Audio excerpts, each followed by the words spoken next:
Mungkin kalau ada yang bertanya, saya persilakan. Karo Humas mungkin mencatat pertanyaan yang disampaikan melalui YouTube. Ya, silahkan dibacakan saja, Pak. Tadi Pak Menpan menyampaikan kalau bahan lengkap yang disampaikan Pak Menpan dan Kepala BKN tersedia di website Kementerian PAN dan RB. Tapi sekali lagi nanti ada pertanyaan-pertanyaan yang akan disampaikan oleh. Silakan Pak Karo Humas. Terima kasih Pak Sesmen, izin Pak Menteri dan Kepala BKN.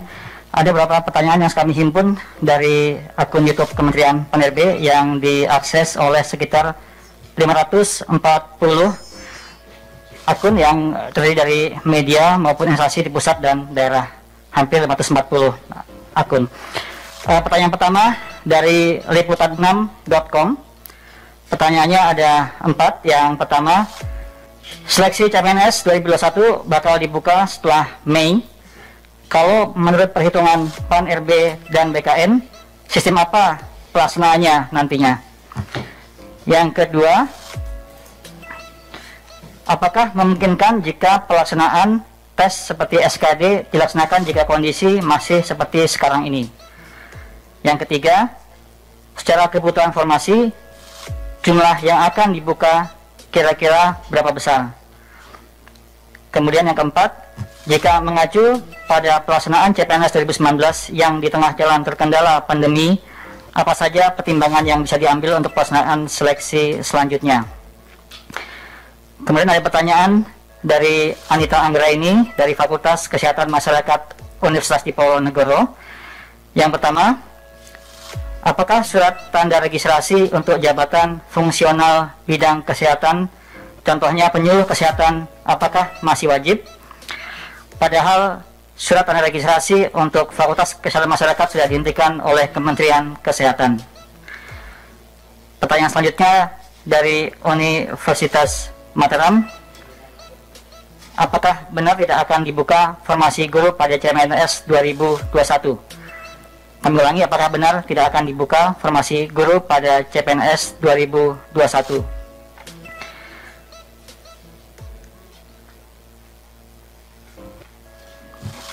Nah. Kemudian sebentar dulu. Ya. Baik, Pak. Yang masalah kesehatan tadi,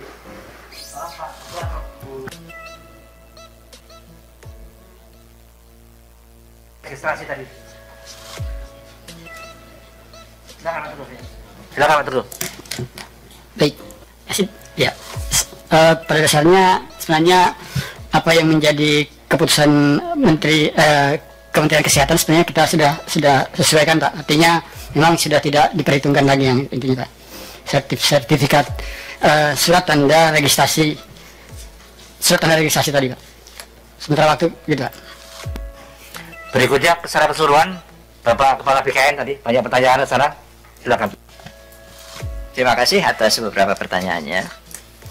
Untuk seleksi CPNS tahun 2021 ini, memang kami merencanakan dengan Menpan untuk bisa melaksanakan, karena memang ada kebutuhan untuk itu. Namun demikian, ada beberapa tahapan yang harus dilakukan terlebih dahulu sebelum formasi CPNS itu dapat ditetapkan. Yang pertama tentu daerah atau instansi perlu menghitung ulang kebutuhan CPNS-nya untuk 5 tahun.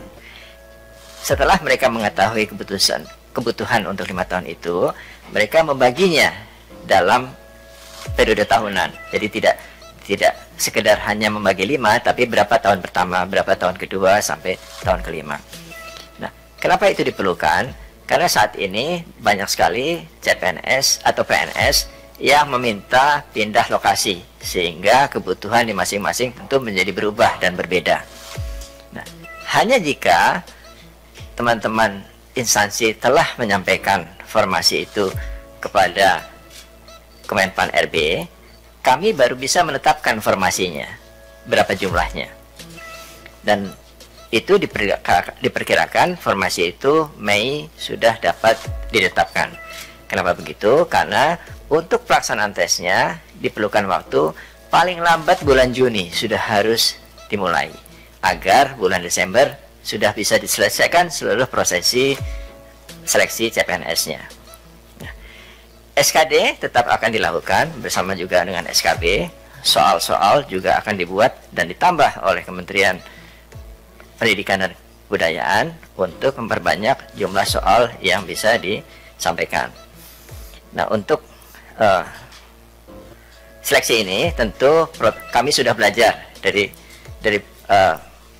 kemarin bahwa dalam pelaksanaan seleksi CPNS dalam situasi pandemi ini, kami telah menetapkan protokol kesehatan yang ketat.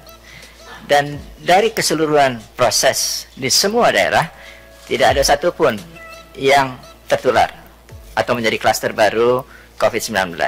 Walaupun dalam pelaksanaannya, kami masih memperbolehkan peserta yang suhu badannya tinggi, reaktif atau positif untuk tetap mengikuti seleksi CPNS. Jadi kami akan terus memperbaiki sistemnya. Kami merasa memiliki keyakinan untuk bisa dan mampu melaksanakan itu seperti yang telah kami lakukan pada saat-saat yang lalu, dan ke depan terus akan kami perbaiki.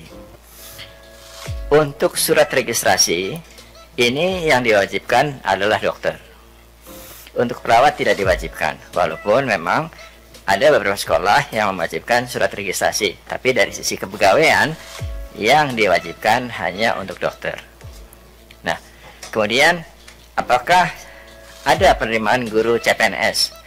Sementara ini Bapak Menpan, Bapak Mendikbud, dan kami sementara ini sepakat bahwa untuk guru itu akan beralih menjadi P3K. Jadi bukan CPNS lagi. Ke depan mungkin kami tidak akan menerima guru dengan status CPNS, tapi pegawai pemerintah dengan perjanjian kerja. Kenapa? Karena kalau CPNS, setelah mereka bertugas 4-5 tahun, biasanya mereka ingin pindah lokasi. Dan itu menghancurkan kemudian sistem distribusi guru secara nasional. 20 tahun kami berusaha menyelesaikan itu, tapi tidak selesai dengan sistem PNS. Jadi ke depan ini sistem ini akan diubah menjadi P3K. Demikian juga untuk tenaga kesehatan, dokter, dan lain-lain, penyuluh itu juga akan statusnya P3K. Sebenarnya best practices di negara-negara maju juga melakukan hal-hal yang sama. Jumlah P3K di negara maju itu sekitar 70-80% dibandingkan PNS-nya. PNS-nya hanya 20%. Dan untuk hal-hal yang bersifat pelayanan publik, status kepegawaian para penyelenggaranya adalah P3K. Jadi ke depan ini jumlah P3K di Indonesia harusnya akan lebih banyak dibandingkan jumlah PNS. Demikian yang dapat kami sampaikan, Pak Menteri. Terima kasih.